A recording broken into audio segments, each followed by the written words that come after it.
토요 묵상 말씀은 열왕기하 10장 1절에서 17절입니다. 아합의 아들 70명이 사마리아에 있는지라 예후가 편지들을 써서 사마리아에 보내서 이스라엘 귀족들 곧 장로들과 아합의 여러 아들을 교육하는 자들에게 전하니 일러스되 너희 주의 아들들이 너희와 함께 있고 또 병거와 말과 견고한 성과 무기가 너희에게 있으니 이 편지가 너희에게 이르거든 너희 주의 아들들 중에서 가장 어질고 정직한 자를 택하여 그의 아버지의 왕좌에 두고 너희 주의 집을 위하여 싸우라 하였더라. 그들이 심히 두려워하여 이르되 두 왕이 그를 당하지 못하였거든 우리가 어찌 당하리요 하고 그 왕궁을 책임지는 자와 그 성읍을 책임지는 자와 장로들과 왕자를 교육하는 자들이 예후에게 말을 전하여 이르되 우리는 당신의 종이라 당신이 말하는 모든 것을 우리가 행하고 어떤 사람이든지 왕으로 세우지 아니하리니 당신이 보기에 좋은 대로 행하라 한지라. 예후가 다시 그들에게 편지를 붙이니 일러스되 만일 너희가 내 편이 되어 내 말을 너희가 들으려거든 너희 주의 아들 된 사람들의 머리를 가지고 내일 이맘때에 이스라엘에 이르러 내게 나아오라 하였더라. 왕자 70명이 그 성읍의 귀족들 곧 그들을 양육하는 자들과 함께 있는 중에 편지가 그들에게 이르매 그들이 왕자 70명을 붙잡아 죽이고 그들의 머리를 광주리에 담아 이스라엘 예후에게로 보내니라. 사자가 와서 예후에게 전하여 이르되 그 무리가 왕자들의 머리를 가지고 왔나이다. 이르되 두 무더기로 쌓아 내일 아침까지 문 어귀에 두라 하고 이튿날 아침에 그가 나가서서 뭇 백성에게 이르되 너희는 의롭도다. 나는 내 주를 배반하여 죽였거니와 이 여러 사람을 죽인 자는 누구냐. 그런즉 이제 너희는 알라. 곧 여호와께서 아합의 집에 대하여 하신 말씀은 하나도 땅에 떨어지지 아니하리라. 여호와께서 그의 종 엘리야를 통하여 하신 말씀을 이제 이루셨도다 하니라.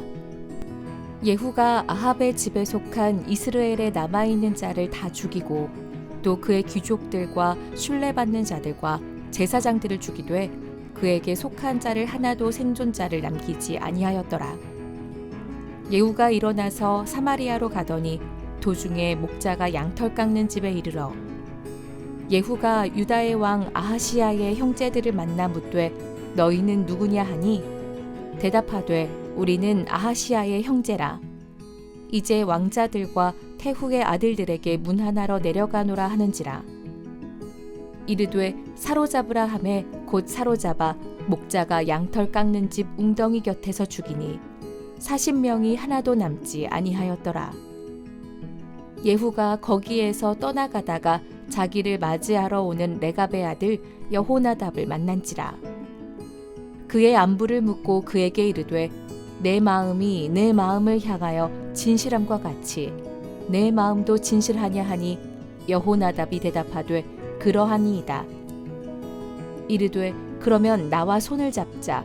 손을 잡으니 예후가 끌어 병거에 올리며 이르되 나와 함께 가서 여호와를 위한 나의 열심을 보라 하고 이에 자기 병거에 태우고 사마리아에 이르러 거기에 남아있는 바 아합에게 속한 자들을 죽여 진멸하였으니 여호와께서 엘리야에게 이르신 말씀과 같이 되었더라. 아멘.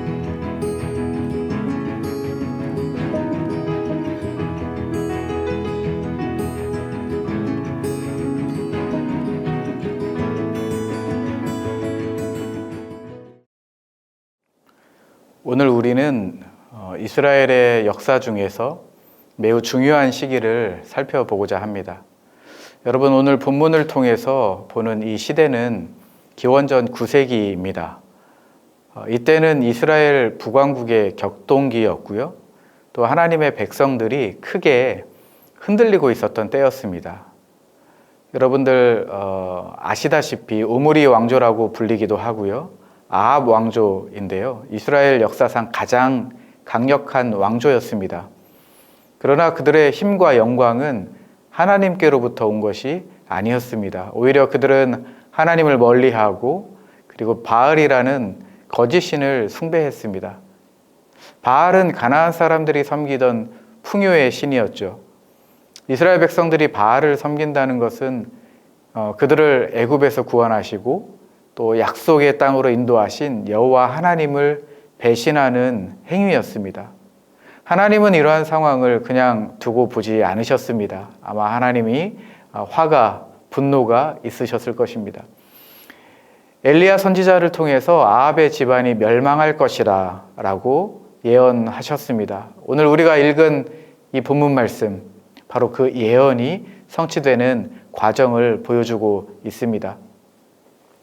이제 우리 본문을 한번 살펴보도록 하겠습니다. 1절부터 7절 말씀을 보면 이 말씀을 통해서 하나님의 말씀이 어떻게 성취되는지, 그리고 그 과정에서 우리는 무엇을 생각해 보아야 하는지 우리는 깨달을 수 있습니다.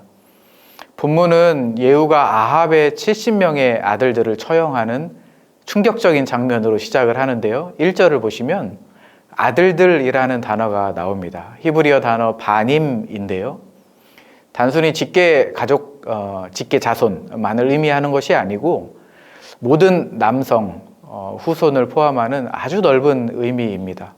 따라서 이 70명은 아합의 아들들뿐만이 아니라 손자, 그리고 증손까지 모두 포함된다는 그 의미이겠죠. 예후는 사마리아의 지도자들에게 편지를 보냈습니다.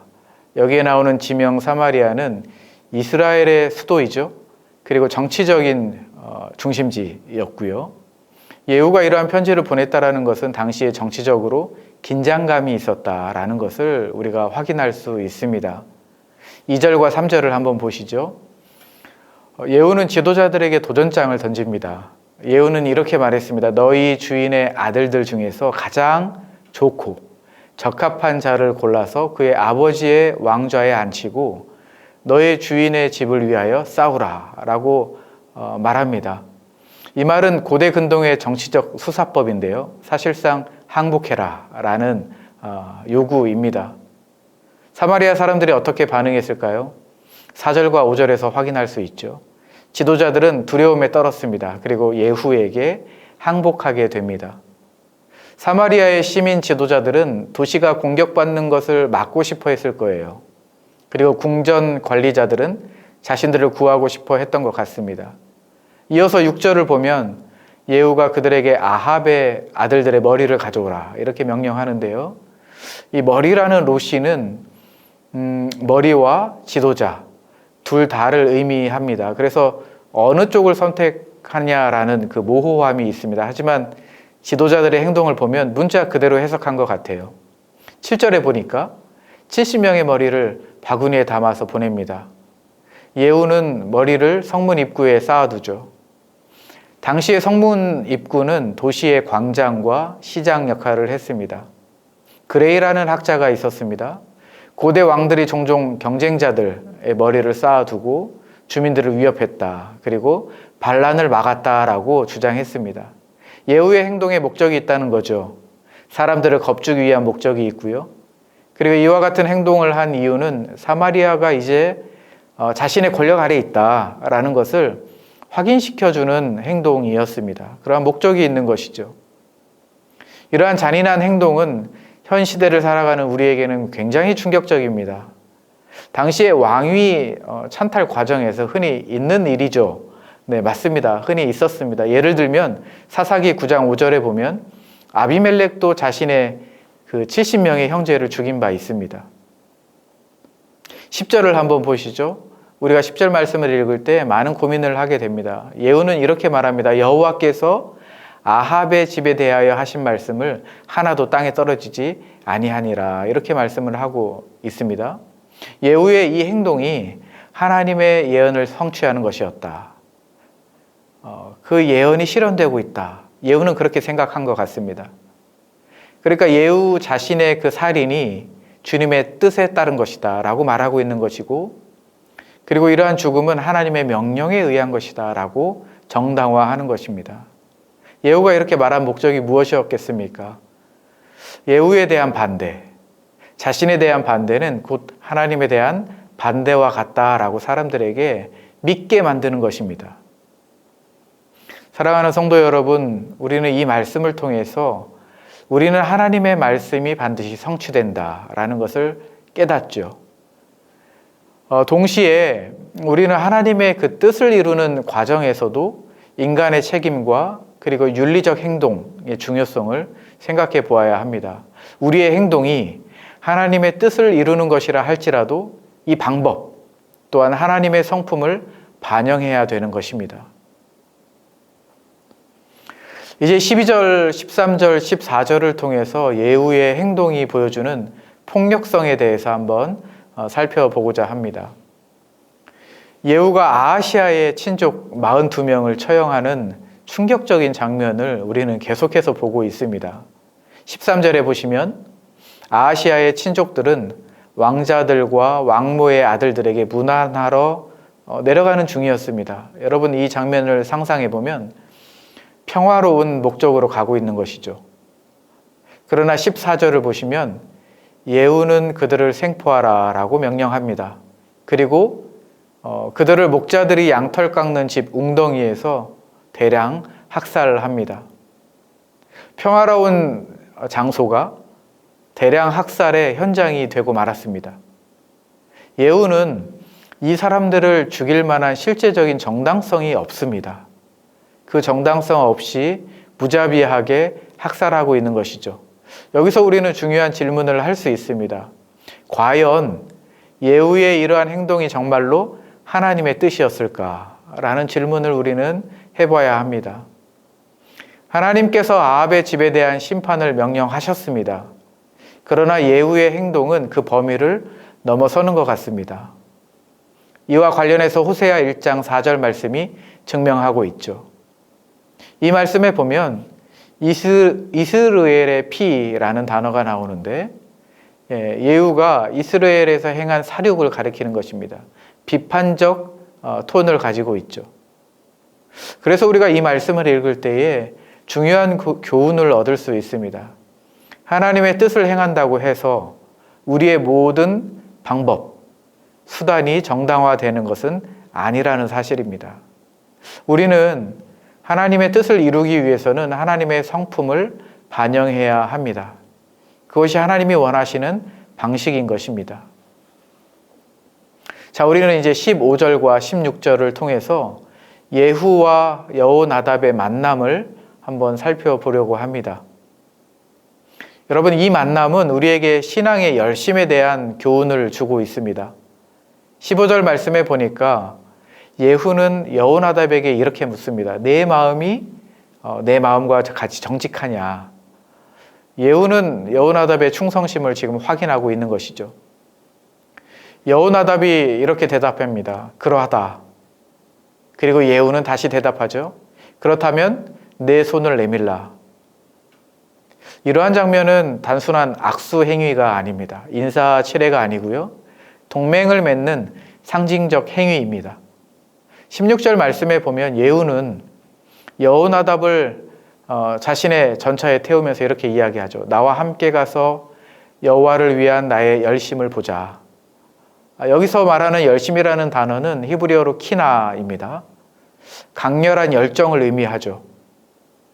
그런데 여러분, 여호나답이 누구였습니까?